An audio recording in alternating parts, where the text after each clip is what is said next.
నవరాత్రి అంటే శక్తి ఆరాధన. దుర్గాదేవి అనేక రూపాల్లో భక్తులను కాపాడుతుంది. ఆ రూపాలలో అత్యంత ఉగ్రశక్తి కలిగినది కాళికాదేవి. అజ్ఞానాన్ని సంహరించి సత్య మార్గాన్ని చూపించేది ఈ మహాశక్తి. కాళికామాత కేవలం ఉగ్రరూపం కాదు, ఆమె అనంత కరుణ, అపార రక్షణకు ప్రతీక. దుర్గాదేవి యొక్క పరమ రూపమే కాళిక, సృష్టి స్థితిలయలను నియంత్రించే ఆదిశక్తి. అందుకే భక్తులు కాళికాదేవిని అత్యంత శక్తివంతమైన రక్షకురాలిగా విశ్వసిస్తారు. ఈ వీడియోలో దుర్గాదేవి 9 రూపాల గురించి, కాళికాదేవి ఉద్భవం, దుర్గాదేవితో ఉన్న అంతర్మహత్యం గురించి ఈ వీడియోలో తెలుసుకుందాం. Welcome back to my YouTube channel AK lovers of Radhakrishna. నవరాత్రులు అంటే 9 రోజులు, 9 రూపాల ఆరాధన. శైలపుత్రి నుండి సిద్ధిదాత్రి వరకు ప్రతి రూపం ఒక దశలో భక్తుని జీవనయాత్రకు దివ్యశక్తినిస్తుంది. ఐతిహాసిక కాలంలో భూదేవి, దేవతలు మరియు లోకాన్ని పరిరక్షించే శక్తులు రాక్షసులకు పాపశక్తులను ఎదుర్కోవడం చాలా కష్టమయ్యింది.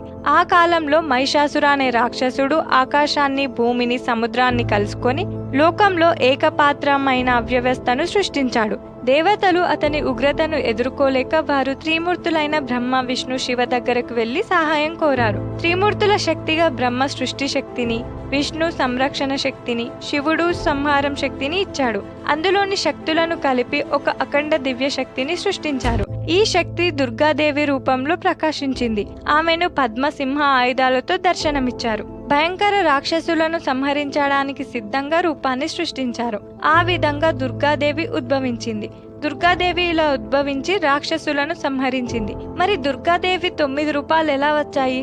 దుర్గాదేవి లోకంలో శాంతి, ధైర్యం, సంపూర్ణ విజయం మరియు ఆధ్యాత్మిక శక్తిని ప్రసారం చేయడానికి నవదుర్గగా అంటే 9 రూపాలుగా విభజించబడింది. మొదటి రూపం శైలపుత్రి, ప్రకృతి శక్తి, స్థిరత్వం కోసం పూజించబడుతుంది. రెండవది బ్రహ్మచారిణి. ఈ రూపం కఠిన సాధనలో ఉన్న రూపం. ఆధ్యాత్మిక సాధన, ధ్యానం మరియు అంతర్నిగ్రహం కోసం పూజిస్తారు. మూడవది చంద్రగంట, ధైర్యం మరియు బలాలపై విజయం కోసం. నాలుగవది కూష్మాండ, సృష్టి, సంపద, శక్తి కోసం. ఐదవది స్కందమాత, మాతృప్రేమ, పరిరక్షణ కోసం. ఆరవది కాత్యాయని, యోధాశక్తి రూపంలో ఉంటుంది. దుర్మార్గ శక్తులపై విజయం కోసం పూజిస్తారు.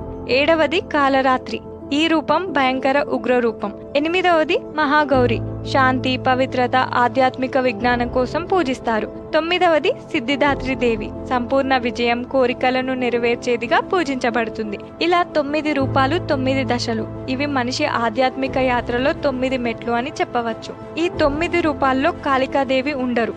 ఈ 9 రూపాల్లో ఎక్కువగా సృష్టి, పోషణ, ధైర్యం, మంగళం అనే అంశాలు చూపిస్తాయి. కానీ కాళికాదేవి మాత్రం క్రూరమైన శక్తి, పాపనాశనం చేసే గంభీర రూపం కాబట్టి ఆమెను నవరాత్రులలో కలపకుండా వేరుగా పూజిస్తారు. ఈ దేవిని కొన్ని ప్రాంతాల్లో సప్తమి లేదా అష్టమి రోజున కాలరాత్రి రూపంలో పూజిస్తారు.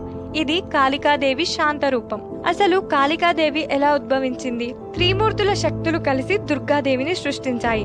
ఆమె 9 రూపాల్లో అనేక అసురులను సంహరించింది. కానీ ఒక దానవుడు మాత్రం అంత భయంకరుడు. అతని పేరు రక్తబీజుడు. రక్తబీజుడి వద్ద ఒక ప్రత్యేక వరం ఉంది. అతని రక్తపు ఒక్క చుక్క నేల మీద పడినా అచ్చం అతడి లాంటి వందల వేల రక్తబీజులు పుడతాయి. దుర్గాదేవి అతడిని అంతం చేయడానికి తన సింహంపై ఎక్కి యుద్ధం ప్రారంభించింది. ఆమె ఖడ్గంతో కోసి, కేతికతో కొట్టింది. కానీ ప్రతిసారి రక్తం నేలపై పడగానే కొత్త రక్తబీజులు పుట్టి యుద్ధ రంగాన్ని నింపేశాడు. భూమంతా రక్తబీజులతో నిండిపోయింది. యుద్ధం ఎంత సాగితే శత్రువుల సంఖ్య అంత పెరిగింది. ఇదే సమయంలో దుర్గాదేవి తన కళ్ళలో అగ్నిని మెరిపించింది. తనలోని ఆఖరి శక్తి రూపాన్ని బయటకు తెచ్చింది. అదే కాళికాదేవి రూపం. కాళి భయంకరమైన రూపంలో బయటకు వచ్చింది. ఆమె గగనాన్ని నింపిన చీకటి వలె కనిపించింది. ఎరుపెక్కిన నాలుక, రక్తంతో నిండిన కళ్ళు, చేతిలో ఖడ్గం, ఆమె కేకలు యుద్ధ రంగాన్ని కంపింపజేశాయి. రక్తబీజుడి రక్తం ఒక్క చుక్క కూడా నేల మీద పడకుండా కాళి తన నోరు విప్పి మొత్తం రక్తాన్ని తాగింది. అతడిని కోసి రక్తాన్ని తాగుతూ ప్రతి రూపాన్ని మింగేసింది. చివరికి రక్తబీజుడు అంతమయ్యాడు. ఈ యుద్ధం ఒక శక్తివంతమైన సందేశం ఇస్తుంది. చెడు ఎంత పెరిగినా దాని అంతం దివ్య మాతృశక్తి చేతిలోనే ఉంటుంది. దుర్గాదేవి 9 రూపాలంటే జీవన మార్గం, కానీ కాళీ రూపం అంటే మరణ సత్యం. కాళి అంటే కాలం. మనిషి ఎంత శక్తివంతుడైనా, ఎంత గొప్పవాడైనా కాలానికి లొంగక తప్పదు. అందుకే భక్తులు 9 రూపాల్లో దుర్గమ్మని పూజిస్తారు. ఎందుకంటే అవి భక్తునికి ఆధ్యాత్మిక బలాన్ని ఇస్తాయి. కానీ చివరికి భక్తుడు అర్థం చేసుకోవాల్సిన అసలు నిజం కాళికా తల్లి యొక్క పరమ రూపం. 9 రూపాలు భక్తిని ప్రయాణానికి మార్గం చూపిస్తాయి, కానీ కాళికా రూపం ఆ ప్రయాణానికి ముగింపు.